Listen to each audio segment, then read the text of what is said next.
The morning sky over New Cheonan was always purple. Hyun had watched that sky for 15 years, waiting for ships that never came. He stood at the observation deck now, his coffee growing cold in his hands, staring at the stars beyond the colony's dome. Still looking for them? Sora walked up behind him, her reflection appearing in the glass. Old habits, Hyun said. He didn't need to explain. Everyone in the colony knew what he was looking for. Earth, home, the ships that were supposed to come back for them. Sora pulled up a chair and sat down with a heavy sigh. As the chief communications officer, she spent most of her days listening to static. I ran the numbers again. The wormhole gate won't repair itself. Not in our lifetime. Maybe not in 1,000 years. Hyun nodded. He already knew this. They all did.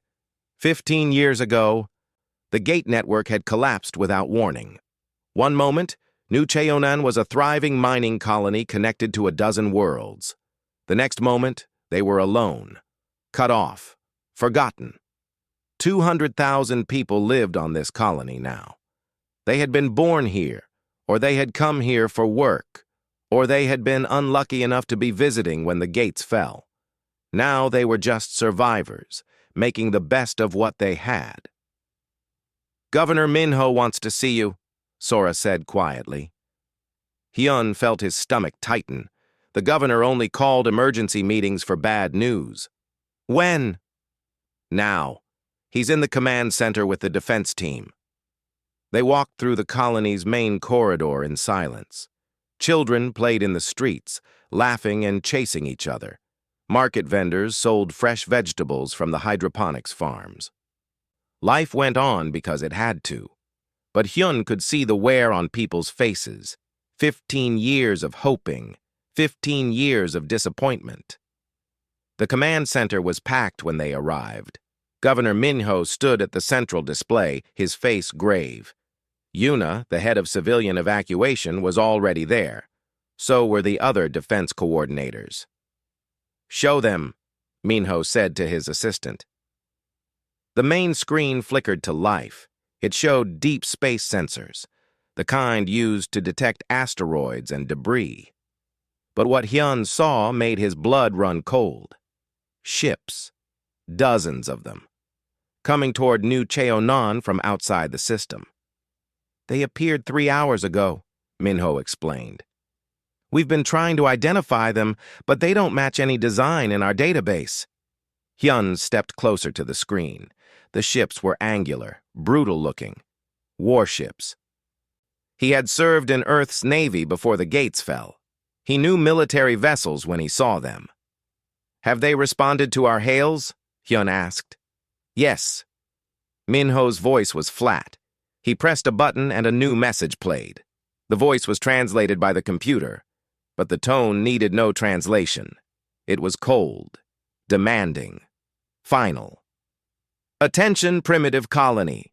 You are now under the authority of the Vraknari Dominion. You will surrender all weapons. You will submit to our rule. You have 48 hours to comply. Resistance will result in total destruction." The room fell silent. Someone in the back whispered a prayer. Hyun's mind raced. The Vraknari. He had heard rumors about them before the gates fell. An alien empire that was expanding across this sector, enslaving weaker species. They were ruthless, efficient. They didn't negotiate. "What are our options?" Yuna asked, though her voice suggested she already knew the answer. Minho gestured to Hyun. "You're our military expert. What can we do?" Hyun wanted to laugh. Military expert. He had been a junior officer on a patrol ship. That was 20 years ago. New Cheonan had mining equipment, construction vehicles, and exactly 17 pulse rifles left over from the old security force. "We can't fight them," Hyun said honestly. "Those are warships. We're a civilian colony. If they attack, we'll last maybe an hour." "So we surrender?" someone asked. "You know what surrender means," Yuna said bitterly. "Slavery. They'll work us to death in their mines. They'll take our children. We've all heard the stories." Minho closed his eyes. For a moment, he looked much older than his 50 years. Is there any other choice? Hyun thought about the purple sky, about the children playing in the streets, about 15 years of waiting for Earth to remember them. An idea formed in his mind. It was desperate, probably useless, but it was something. We send a message, Hyun said. Sora looked at him. To who? We're alone out here. To Earth. The room erupted in protests. Everyone started talking at once. It was impossible. Earth was 47 light years away. The gates were down. Even if they could send a message, it would take years to arrive, and Earth had written them off as lost over a decade ago. Listen to me, Hyun said loudly. The room quieted. We have one ancient quantum relay left. It was designed for emergency use only. We never activated it because we've been saving the power. That relay hasn't been tested in 15 years, Sora protested. It might not even work. But it might, Hyun insisted. It's quantum entangled with the receiver on Earth. If we boost it with everything we have, we can send one burst transmission, one message. And say what? Minho asked. Please help us? They won't come. They can't come. The gates are down. Hyun met the governor's eyes. We tell them we're still here. We tell them we're still human. We tell them we remember Earth, and we hope Earth remembers us. Even if they can't help, even if we die, at least they'll know. At least someone will know we didn't surrender. The room was quiet again. Hyun could see people thinking, weighing hope against reality. Yuna spoke first. I say we do it. I'd rather die knowing we tried everything than die wondering if we gave up too soon. Others nodded. The vote was quick, unanimous. Minho looked at Sora. Can you make it work? Sora took a deep breath. I'll need to drain every power reserve we have, the shields, the backup generators, everything. It'll leave us defenseless, but yes, I can send one message. Then do it, Minho ordered. Hyun, you write the message. Keep it simple. Keep it honest. For the next 6 hours, Sora and her team worked to boost the quantum relay. Hyun sat at a terminal trying to write the most important message of his life. What do you say to a world that forgot you? What do you say when you're about to die? In the end, he kept it short. This is New Kaonan Colony. Coordinates attached. We are under attack by hostile aliens called the Vraknari. 200,000 civilians. No defense. No escape. We are still human.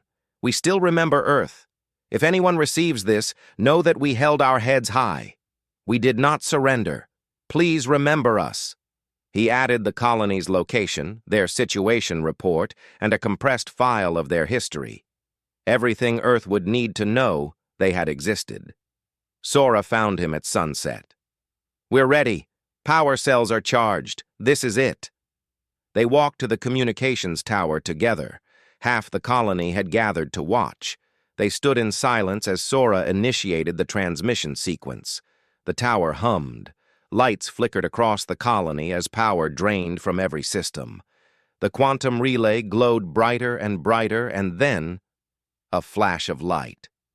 The message was gone, carried away on quantum channels that defied distance and time. The tower went dark. The colony's shields powered down. They were defenseless now. Hyun looked at the sky. Somewhere up there, the Vraknari fleet was coming closer. They had maybe 30 hours left. Do you think Earth got it? Sora asked quietly. Hyun wanted to say yes. He wanted to believe, but he was a realist. Probably not, but at least we tried. Around them, people began to drift away, back to their homes, back to their families. Everyone knew what came next. They would prepare. They would say goodbye to loved ones. They would face whatever came with courage. Hyun stayed at the tower watching the stars.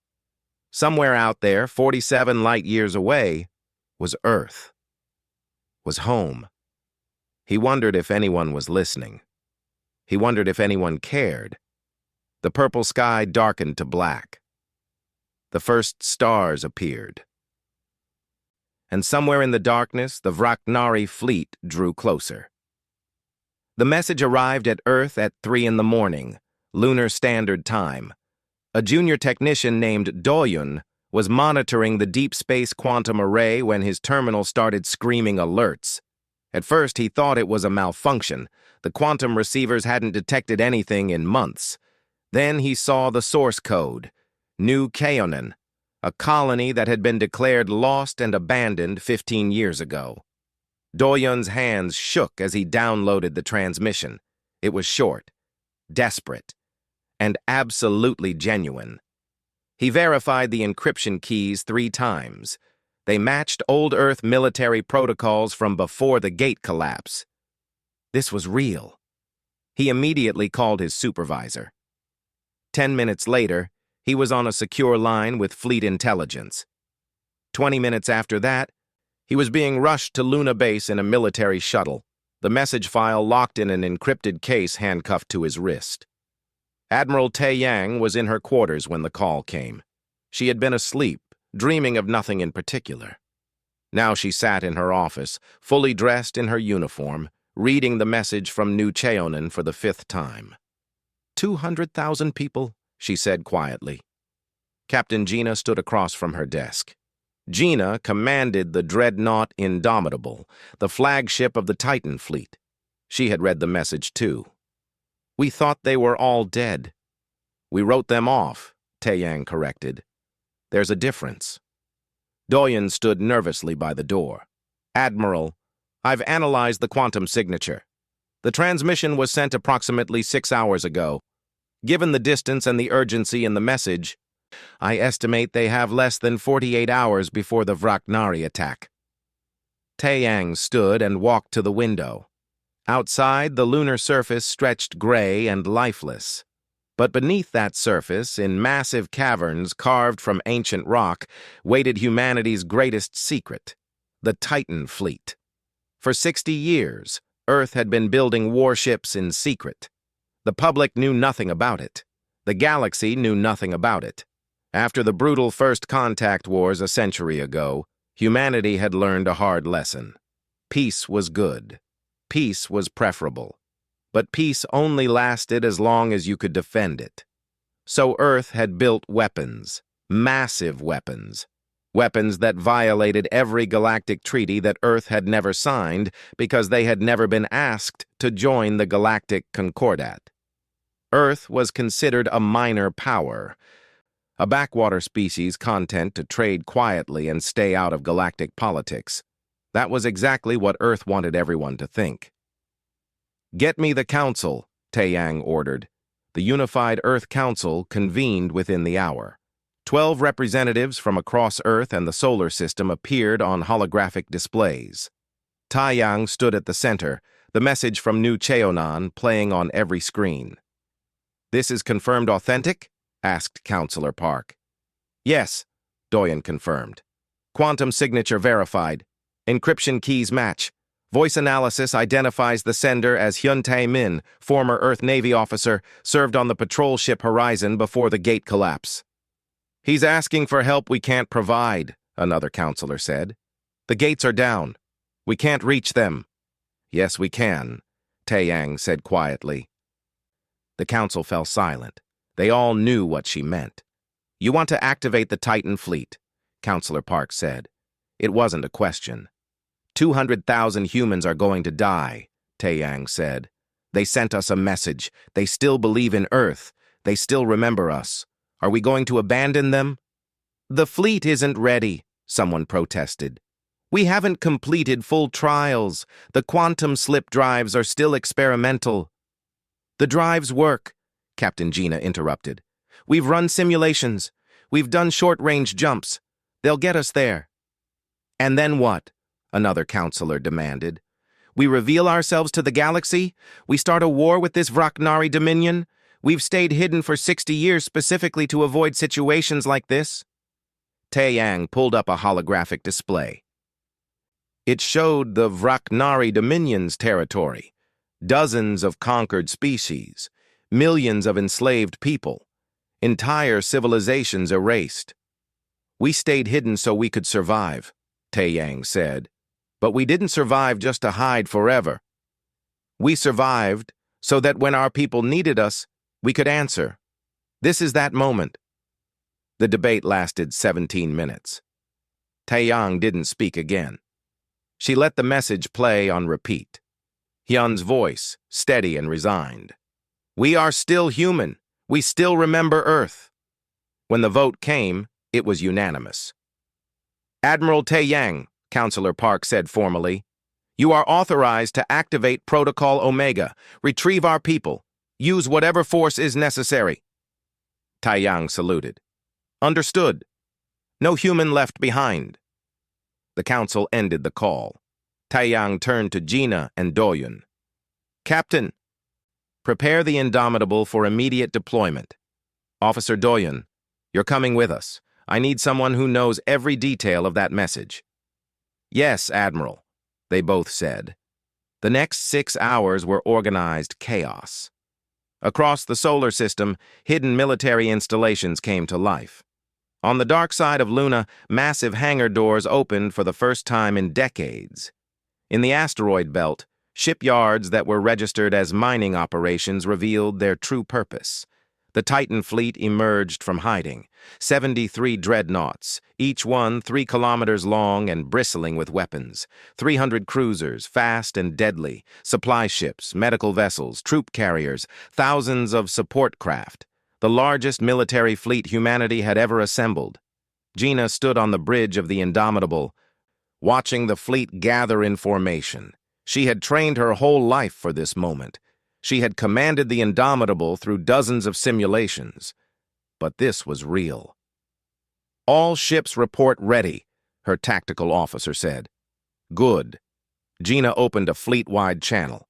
This is Captain Gina of the Indomitable. Today we show the galaxy who we really are.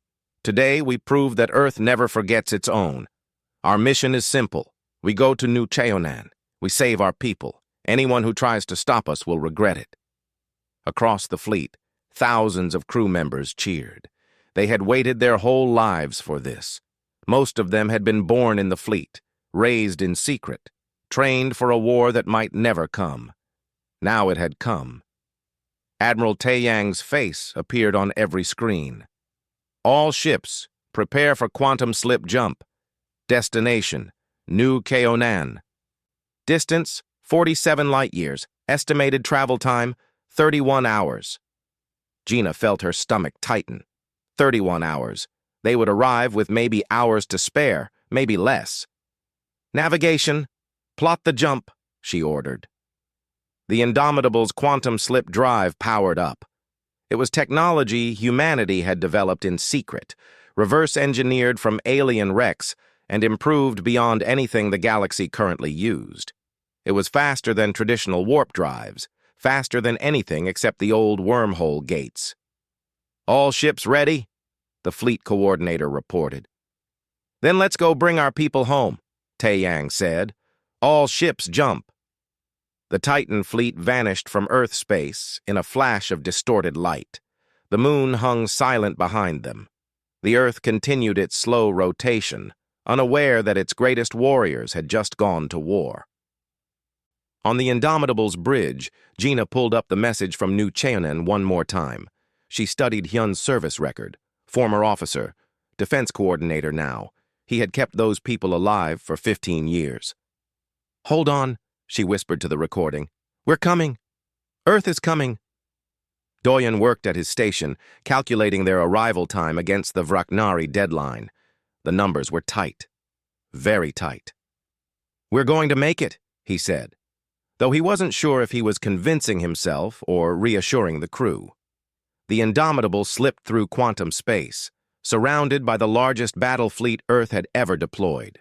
In the crew quarters, soldiers checked their weapons. In the medical bays, doctors prepared for casualties.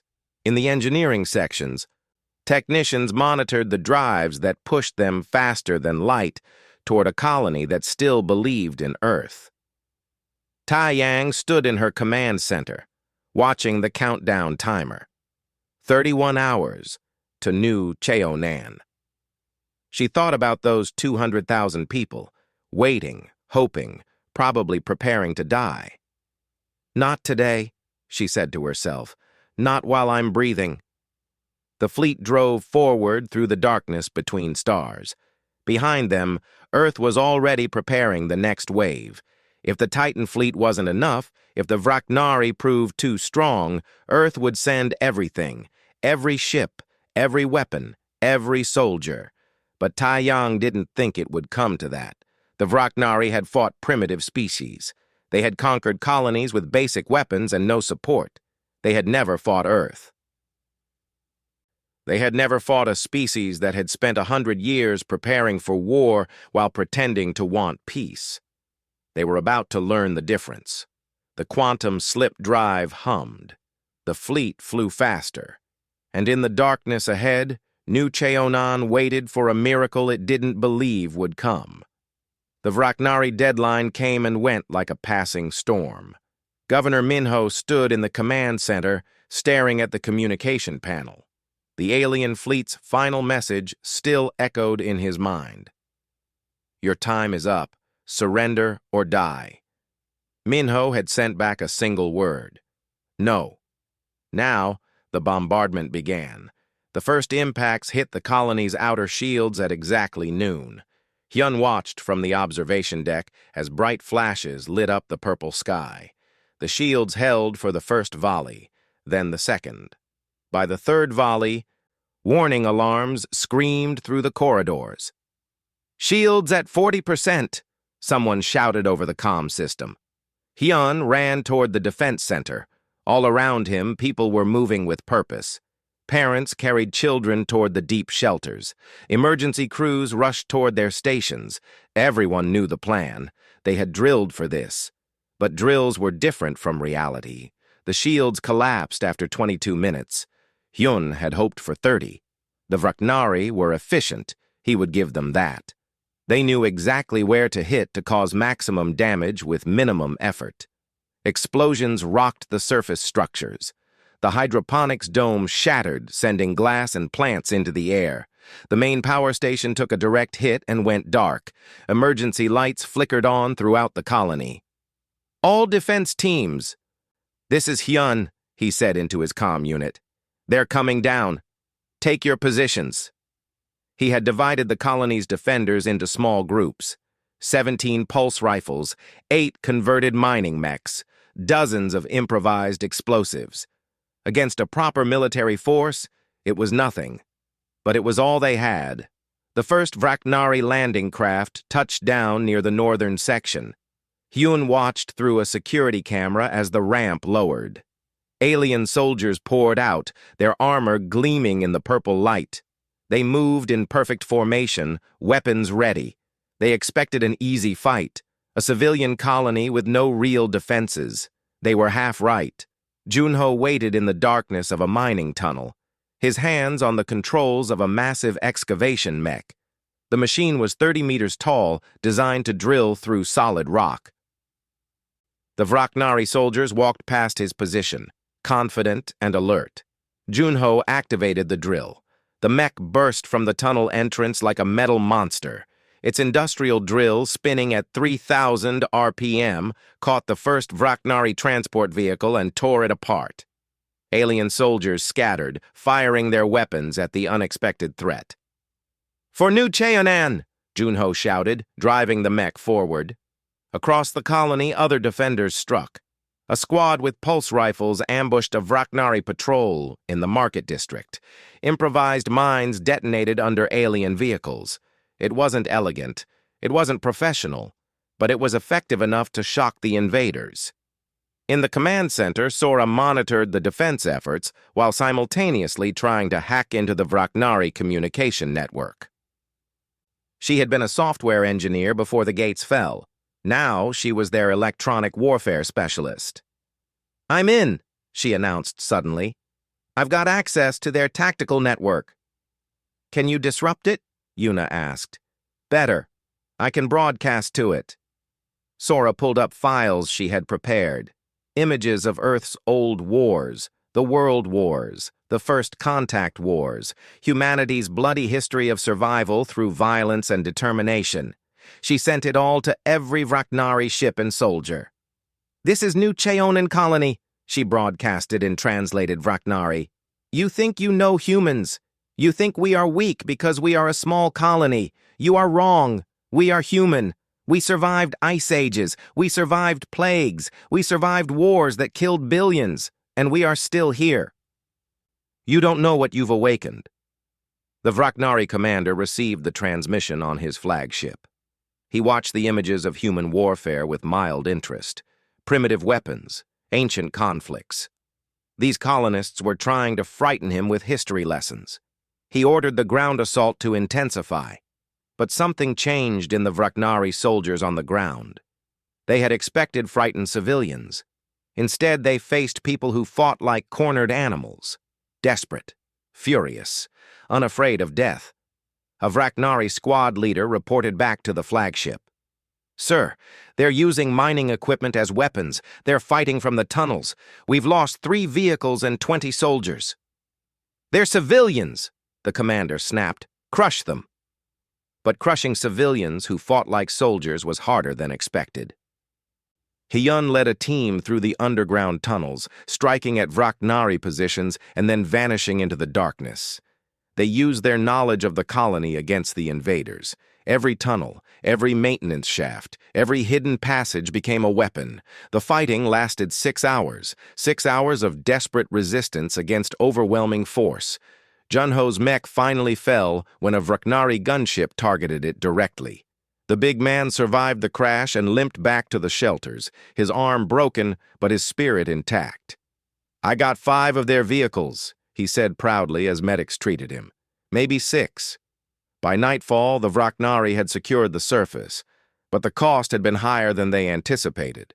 37 soldiers dead, dozens of vehicles destroyed. And the humans had retreated into a vast underground shelter system that would take days to breach. The Vraknari commander was not pleased. He contacted the colony on all frequencies. "Your resistance is pointless," he said. "We will break through your final defenses. Surrender now, and we will be merciful." Hyun stood in the central cavern where 180,000 civilians waited. Children, elderly, families. They had nowhere left to run. The Vraknari were cutting through the blast doors with plasma torches. They had maybe 2 hours left. "Do we surrender?" someone asked quietly. Hyun looked at the faces around him, frightened, exhausted, but not broken. These people had survived 15 years of isolation. They had built a life on a hostile world. They had stood against an alien invasion with mining tools and courage. "No," Hyun said firmly. "We do not surrender. We are human. We fight until the end." Yuna organized the civilians into final defensive positions. Even the children who were old enough carried rocks. If the Vraknari broke through, they would find no easy victory waiting for them. Sora continued her electronic warfare from a terminal in the cavern. She couldn't stop the Vraknari, but she could slow them down. She crashed their targeting systems. She looped false data through their communications. She made them work for every meter. "I wish Earth could see us," she said to Hyun during a brief moment of quiet. "Maybe they did," Hyun replied. "Maybe they got our message and they're proud of us. You think anyone's listening?" Hyun didn't answer. He couldn't bring himself to lie, but he also couldn't crush what little hope remained. The plasma torches burned brighter. The Vraknari were close to breaking through. Hyun checked his pulse rifle one last time. 17 shots. He would make them count. Around him, the colony's defenders took their positions. Old security officers who remembered their training. Young volunteers who had never fired a weapon. Parents protecting their children. All of them standing together. "When they come through," Hyun said calmly, "aim for center mass. Don't waste ammunition. Don't panic. We make them pay for every step." The first blast door began to glow red. Molten metal dripped onto the floor. The Vraknari were cutting through the final barrier. Hyun thought about the message he had sent, about Earth, about home. He wondered if anyone had heard it. He wondered if anyone cared that 200,000 humans were about to die on a forgotten colony. The blast door collapsed inward with a scream of tortured metal. Vraknari soldiers poured through the opening. Hyun's defenders opened fire. The cavern erupted into chaos. Pulse rifle fire, alien energy weapons, screams and shouts. The Vraknari pushed forward. The humans pushed back. Bodies fell on both sides. It was brutal, desperate, hopeless. And then something changed. Sora's terminal started screaming alerts. She looked at the screen, confused. "I'm detecting massive energy signatures in orbit." "More Vraknari ships?" someone asked. "No." Sora's voice was strange, shocked. "These signatures they're not Vraknari. They're different, bigger. And there are dozens of them. No, hundreds." Hyun glanced at the screen between firing shots. The Vraknari in front of him suddenly seemed confused. They were receiving new orders, pulling back from the assault. On the Vraknari flagship, the commander stared at his sensors in disbelief. Ships were appearing at the edge of the system. Massive ships.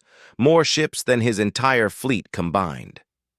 "Identify them," he ordered. "They're broadcasting on all frequencies," his communications officer reported. "The message is in our language." "Play it." A voice filled the Vraknari flagship. Calm, cold, absolutely confident. "This is Admiral Taeyang of the Earth Titan Fleet. You are attacking human civilians. Withdraw immediately or be destroyed?" The Vraknari commander laughed. "Earth? That backward planet with no military?" "They're bluffing." His tactical officer's voice was shaking. "Sir, I'm counting 73 Dreadnought-class vessels. They're all targeting us." "That's impossible. Earth doesn't have—" The first railgun salvo hit the Vraknari fleet. In the cavern below, Hyun heard distant thunder. Not explosions on the surface. Something else. Something from orbit. "What's happening?" Yuna asked. Sora's fingers flew across her terminal. She pulled up external cameras. What she saw made her start crying. In the sky above New Cheonan, fire was falling. But it wasn't falling on them. It was falling on the Vraknari positions. Orbital bombardment. Precise. Devastating. The alien ground forces were being erased, and in orbit, massive ships engaged the Vraknari fleet. "It's Earth," Sora whispered. "Earth is here." The words spread through the cavern like wildfire. Earth. Home. They came. Hyun's comm unit crackled to life. A new voice. A woman's voice. "New Cheonan, this is Admiral Taeyang of the Earth Titan Fleet. We received your message. Hold fast. Earth is here." 180,000 people began to cry. Hyun dropped his rifle and fell to his knees. They weren't alone. They weren't forgotten. Earth had come. The Vraknari fleet had been preparing for a simple cleanup operation. Secure the colony, enslave the survivors, strip the planet of resources. It was routine. They had done it 40 times before to 40 different species. Then the quantum slip signatures appeared. Commander Vrask stared at his sensors, trying to understand what he was seeing. Ships. Hundreds of ships. Appearing from nowhere at the edge of the system. "Report!" he barked at his tactical officer. "I count 73 capital ships, sir. Dreadnought class or larger. 300 escort vessels. Multiple support craft. They're arranging into battle formation." Vrask felt a cold sensation in his chest. That was impossible. New Cheonan was a backwater colony from a species barely capable of space travel. Where had this fleet come from? "Identify them," he ordered. "They're broadcasting, sir, on all frequencies." The message came through in perfect Vraknari. The voice was female, calm, and absolutely without fear. "This is Admiral Taeyang of the Earth Titan Fleet. You are attacking human civilians under our protection. You have one chance. Withdraw from this system immediately. Any ship that remains will be destroyed." You have 60 seconds to begin retreat. Vrask actually laughed. Earth? That primitive world? They barely have a space program. This is some kind of trick. His science officer's voice was uncertain. Sir, the energy signatures are real. Those ships are massive. Their weapon systems are active. I'm detecting technology that doesn't match any known galactic design. It doesn't matter, Vrask said. We have 37 warships. We've never lost a battle. Send them a response. Tell them we are the Vraknari Dominion, and we do not negotiate with prey species. The message was sent. Admiral Taiyang received it aboard the Indomitable. She read it once, then looked at Captain Gina. No surrender, Taiyang said simply. All ships, weapons free. Primary target is their flagship. Show them what Earth builds. Gina smiled. It was not a kind smile. Fire control, you heard the Admiral. Light them up. The Titan fleet opened fire. The first salvo was railgun rounds. Massive slugs of tungsten carbide alloy, accelerated to 30% the speed of light by electromagnetic rails kilometers long. They crossed the distance to the Vraknari fleet in seconds. The Vraknari flagship's shields held for exactly 0.3 seconds before collapsing. The rounds punched through the hull like it was paper. Atmosphere vented into space. The ship broke apart, spilling debris and bodies into the void. Vrask had just enough time to realize he had made a terrible mistake before the bridge exploded around him. Across the Vraknari fleet, ships tried to respond.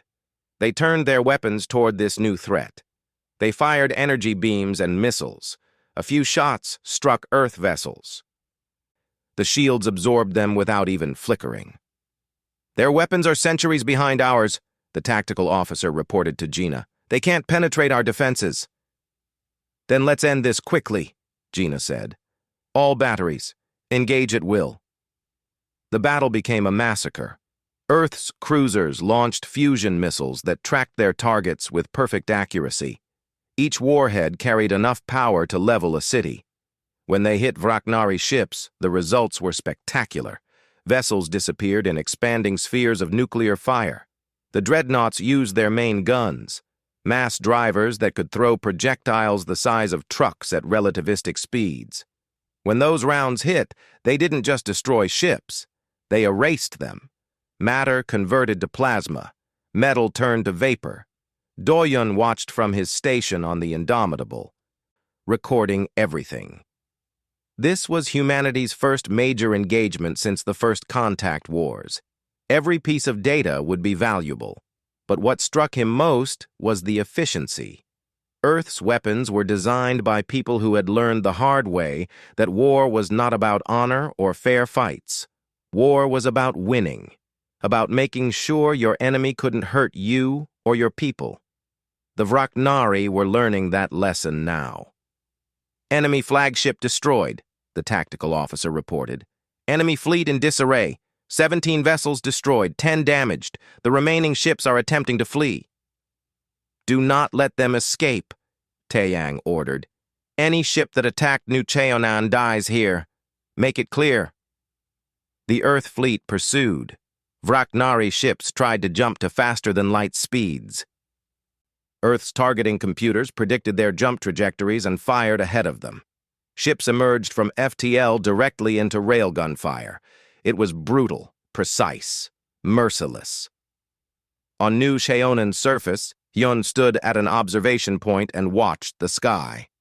Flashes of light marked each Vraknari ship dying. It was beautiful in a terrible way. How many?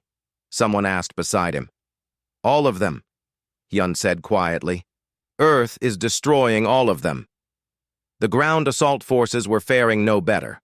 With their orbital support gone, the Vraknari soldiers on New Cheonan found themselves trapped. Then the drop pods started landing. Junho watched through a window as the pods crashed down around the colony. They were huge, easily 4 meters tall. When they opened, soldiers in powered armor emerged. Earth Marines. Each suit stood 3 meters tall, covered in composite armor that could withstand direct hits from energy weapons. They carried weapons that made the Vraknari rifles look like toys, and they moved with a purpose that terrified the alien soldiers. The Marines didn't announce themselves. They didn't demand surrender. They simply began eliminating every Vraknari position with methodical efficiency. A Vraknari squad tried to take cover in a collapsed building.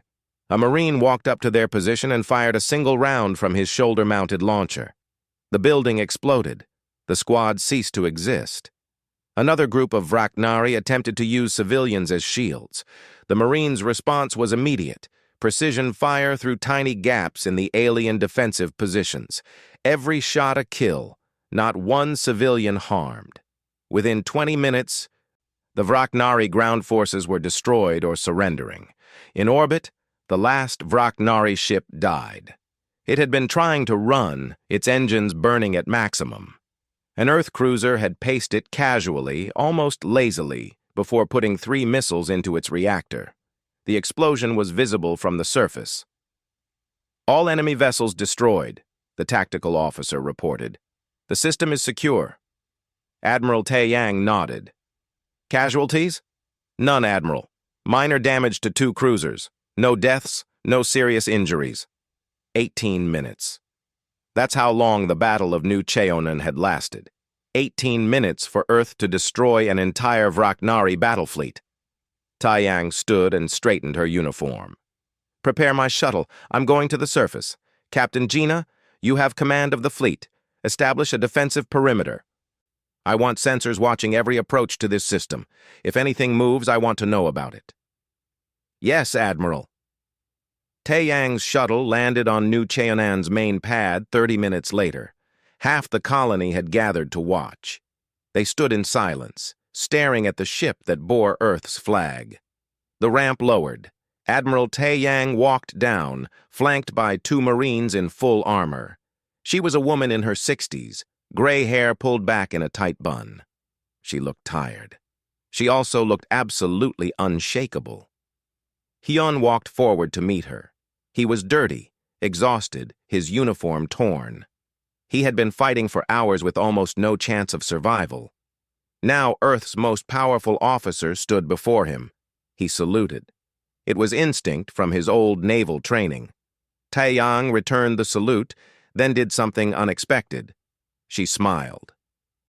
"You held," she said simply. "That's all we needed." Hyun felt tears on his face. "We didn't think you'd come. We thought Earth had forgotten us." "Never." Tae-Yang's voice was firm. "Earth does not forget its people. I'm sorry it took us so long to prove it." Governor Minho approached, still in his civilian clothes.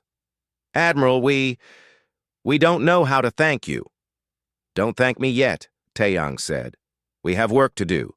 Medical ships are standing by for your wounded. Engineering vessels will begin repairs on your infrastructure immediately. Supply freighters are bringing food, water, and materials.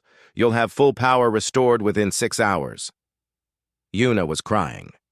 "You brought everything." "Of course we did," Tae-Yang said, as if it was obvious. "You're human. You're ours. We protect our own." The crowd began to cheer. It started small, then grew. 200,000 voices raised in relief, in joy, in disbelief that they were alive. Sora pushed through the crowd and grabbed Hyun's arm. "I need to show you something." She pulled him to a terminal and brought up the tactical display. It showed the Earth fleet in orbit, dozens of ships. Then she pulled up something else, a broadcast that was spreading across the entire sector. Admiral Tae-Yang's face on every screen, her voice on every frequency. "This is Admiral Tae-Yang of the Earth Titan Fleet, broadcasting to all civilizations. For 60 years, Earth has watched the galaxy in silence. We have been peaceful. We have been patient. That ends today. Any attack on human civilians will be met with the full force of Earth's military. We have the weapons. We have the will. We are no longer hiding."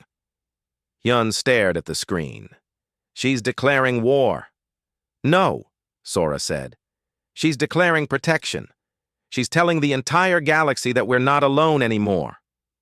Overhead, Earth's dreadnoughts gleamed in orbit, 73 ships that could reshape the balance of power across the stars.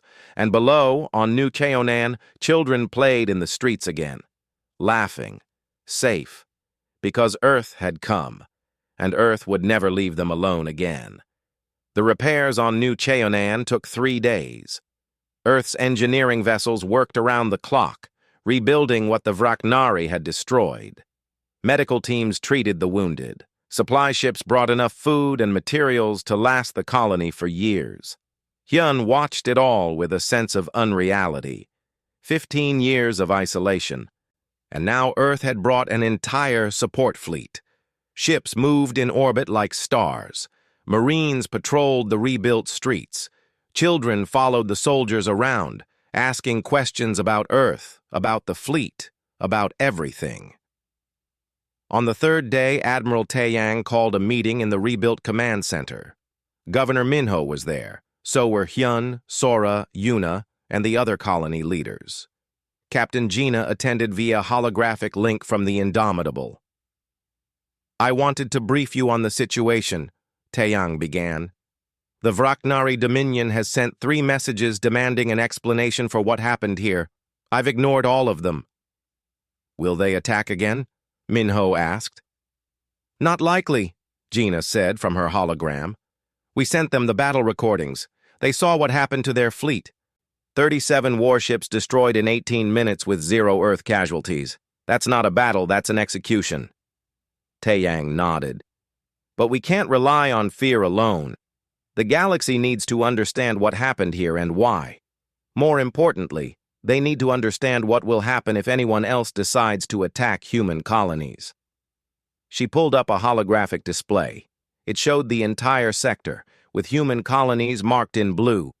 There were dozens of them, scattered across hundreds of light years. "When the gates fell, we lost contact with 43 colonies," Taeyang explained. "Some of them died. Some survived like you did. We don't know which ones are still out there, but now we're going to find out." "How?" Sora asked. "The Titan fleet is splitting up," Gina said. "Every human colony will receive a battle group for protection. We're establishing a new network of communications relays, and we're going to make it very clear to the galaxy that humanity is no longer hiding." Hyun leaned forward. "You're revealing everything, the fleet, the weapons, all of it."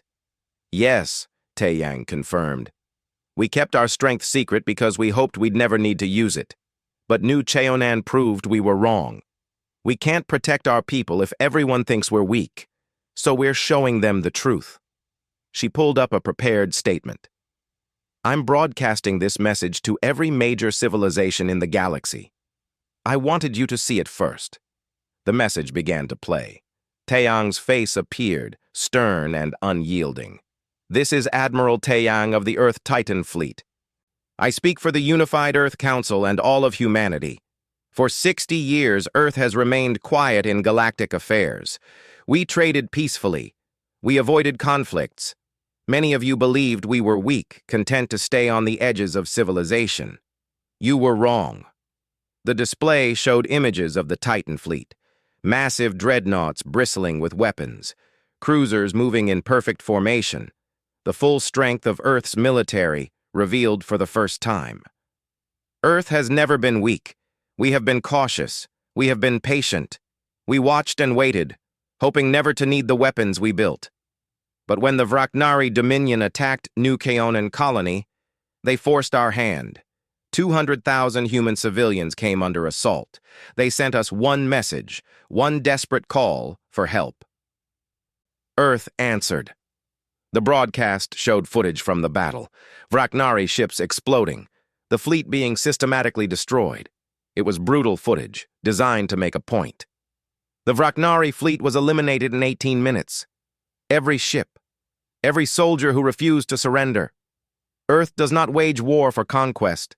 Earth does not seek dominion over other species. But Earth will protect its own with absolute commitment and overwhelming force. Taeyang's image returned to the screen. Her expression was cold, her words measured. From this day forward, every human colony, every human ship, every human life falls under Earth's protection. We have deployed the Titan fleet across the sector. We have weapons you have not seen. We have ships built for one purpose, to ensure no human is ever enslaved, conquered, or abandoned. The broadcast shifted to show Earth itself. The blue planet, beautiful and peaceful. Then it showed the hidden shipyards, the weapons production facilities, the training centers, everything that humanity had kept secret for 60 years. We do not want war. We prefer peace, but we will accept war if forced to choose between war and watching our people suffer. To those civilizations who would be humanity's friends, you have nothing to fear from us. Trade with us. Work with us. We offer our hand in genuine friendship. Tai Yang's voice hardened for the final part. To those who would threaten humanity, hear this clearly. We are not prey. We are not victims. We are survivors of 100 different extinctions. We have fought wars that killed billions, and we are still here. We have faced alien invasion before, and we learned from it. We built weapons. We trained soldiers. We prepared for the day when someone would test us again. The Vraknari tested us. You saw the result. The image shifted one final time, showing the Titan fleet in full battle formation. Hundreds of ships, all powerful, all ready. Earth is no longer hiding. Earth is no longer waiting. We stand ready to defend every human everywhere against any threat. This is not a negotiation. This is not a request. This is a promise.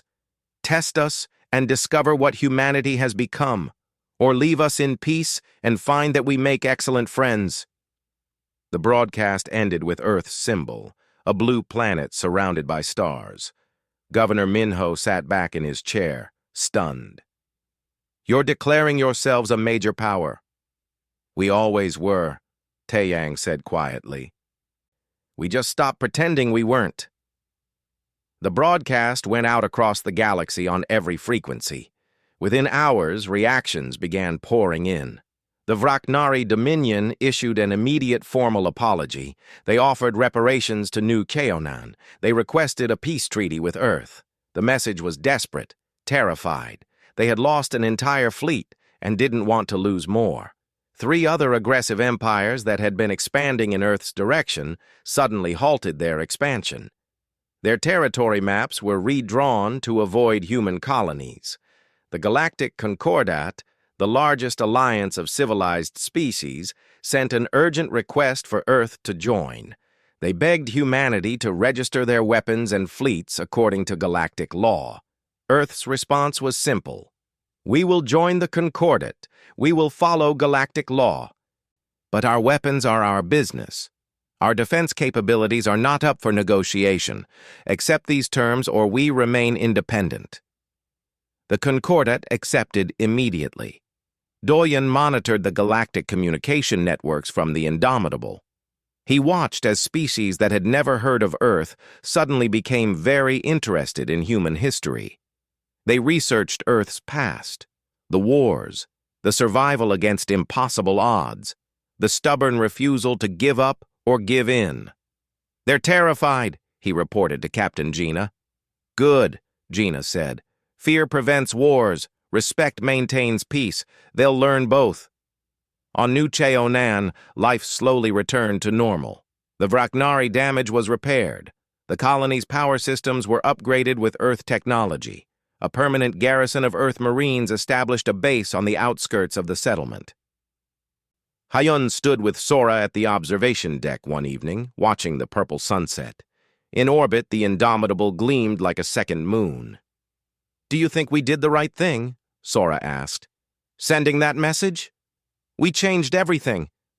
We asked for help, Hyun said. Earth decided how to answer. What they did after that was their choice. But now Earth is a military power. The galaxy will never look at us the same way. Good, Hyun said firmly. Let them see us as we really are. We're not aggressive, but we're not helpless either. Maybe now other colonies won't have to go through what we did. Sora nodded slowly. Admiral Taeyang is leaving tomorrow, taking most of the fleet to find other lost colonies. But not all of it. No, she's leaving a battle group here. 10 ships. permanent protection. Hyun smiled. We're not forgotten anymore. The next morning, Admiral Taeyang prepared to depart. The entire colony gathered to see her off. She stood before them, this woman who had brought salvation from the stars, and she spoke simply. You held when you had every reason to surrender. You fought when you had no chance of winning. You believed in Earth when Earth had given you no reason to believe. You are the best of humanity, and it was my honor to save you. Governor Minho presented her with a gift, a piece of purple crystal from New Cheonan's mines, carved into Earth's symbol. So you remember us, Minho said. Taeyang took the crystal carefully. I will never forget. None of us will. Your message brought the Titan fleet to life. Your courage reminded us why we built these ships. Thank you. She boarded her shuttle.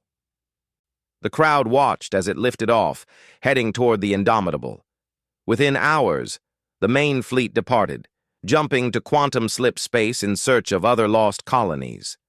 But 10 ships remained. 10 massive warships in orbit, their weapons pointed outward, watching for threats. Junho stood with a group of children pointing at the ships. Those are ours, he told them. Earth's ships, here to protect us. Forever? One child asked. Forever, Junho confirmed. 6 months passed. The galaxy adjusted to the new reality. Earth's Titan fleet grew to 100 dreadnoughts as production facilities worked overtime. Every human colony received protection. Some colonies that had been enslaved were liberated by Earth Marines. The Vraknari Dominion lost half its territory as conquered species rebelled, inspired by Earth's example. The Galactic Concordat held an emergency session to rewrite the power structure. Earth was now recognized as a major power, with full voting rights and military authority. Human ambassadors walked into galactic politics with the confidence of a species that no longer feared anyone. In the Senate, Earth's ambassador delivered humanity's position clearly. Earth will follow galactic law. Earth will trade fairly. Earth seeks peaceful relations with all species. But Earth's weapons are not negotiable. Earth's right to defend itself is not up for debate. And Earth's promise to protect every human, everywhere, is eternal. The Senate accepted these terms unanimously. Nobody wanted to test Earth's resolve. On New Cheonan, Hyun was promoted to Planetary Defense Coordinator for the entire sector. He worked with Earth's military to establish defensive networks across all nearby human colonies. He trained local forces. He made sure that no colony would ever face what New Cheonan had faced.